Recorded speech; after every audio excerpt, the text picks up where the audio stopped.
L'élimination des Léopards en 16e de finale de la Coupe du Monde pousse l'honorable Emmanuel Mukundi à émettre des sentiments de joie et de tristesse. L'élu du territoire de Nyuzu dans les Tanganyika sur la liste des Avançons MS souligne encore que l'union de nos 11 nationales doit être une locomotive pour nous politiciens de l'opposition et de la majorité. L'unique maillot jaune du territoire et envoyé spécial du coin à l'Assemblée nationale l'a signifié lors d'une interview exclusive nous accordée ce jeudi 2 juillet 2026 à sa résidence de Kinshasa. Oui, les sentiments mitigés tout simplement parce que le fait que nos Léopards ont quitté la compétition très tôt, on aurait voulu qu'on aille jusqu'en finale. En tout cas, tout Congolais, particulièrement ceux de Nyuzu, aurait voulu qu'on aille jusqu'en finale.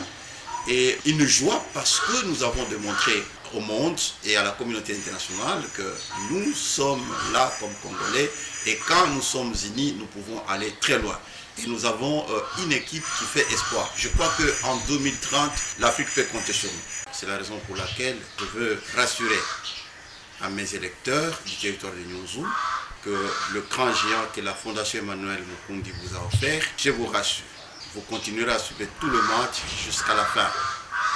Donc on ne va pas arrêter parce que nos Léopards sont éliminés.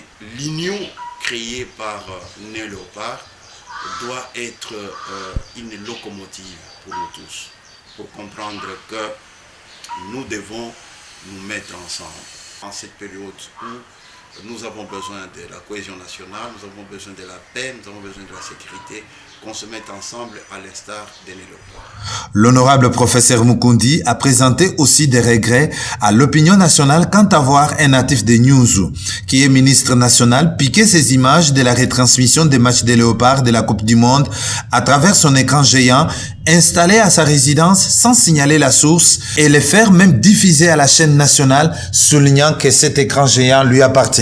C'est dommage que les hommes politiques incapables de créer, incapables d'innover, incapables d'apporter quelque chose à leur population, utilisent les choses des autres. Moi, j'étais aussi estomaqué de voir qu'on ait utilisé les images de mon écran géant pour dire que c'est notre réalisation, où nous avons fait ceci, cela. Bon, malheureusement, ce sont les choses qui passent à la télévision à Kinshasa et dans les grandes villes. Chez nous, au village à Nyuzu, on connaît qui fait quoi.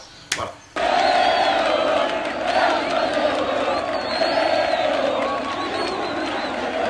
À part l'écran géant installé à Nyuzu pour suivre les matchs des mondiales à 0 francs, honorable professeur Emmanuel Mukundi, à travers sa fondation, a construit et réhabilité plusieurs infrastructures dans les territoires pour le bien de la population. C'est entre autres 3 grands marchés à Nyuzu. Il a construit des centres de santé, de maternité, des ponts. Il a réhabilité la prison centrale et l'aérodrome de Nyuzu.